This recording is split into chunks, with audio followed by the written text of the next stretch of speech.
আজকে আন্তর্জাতিক মে দিবস 1 মে। শ্রমিকদের কর্মঘণ্টা, তাদের অধিকার নিশ্চিত করা, শ্রমিক ছাঁটাই বন্ধ করা এবং শ্রমিকদের ন্যায্য বেতন কাঠামো নির্ধারণের দাবিতে আন্তর্জাতিকভাবে যে শ্রম দিবস, আমরা বাংলাদেশ শ্রমিক কল্যাণ ফেডারেশনের পক্ষ থেকে আজকে সেই দাবি আদায়ের জন্য রাজপথে নেমে এসেছি।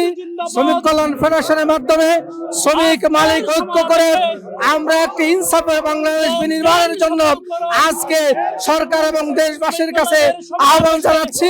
আজকে শ্রমিকদের উপর যে নির্যাতন হচ্ছে, শ্রমিক কোনো কারণ ছাড়াই শ্রমিকদেরকে ছাঁটাই করা হচ্ছে, শ্রমিকদের যে কর্ম পরিবেশ নিশ্চিত করা দরকার, সেখান থেকেও আমরা কর্ম পরিবেশ নিশ্চিতের জন্য সরকার এবং মালিকের কাছে দাবি জানাচ্ছি।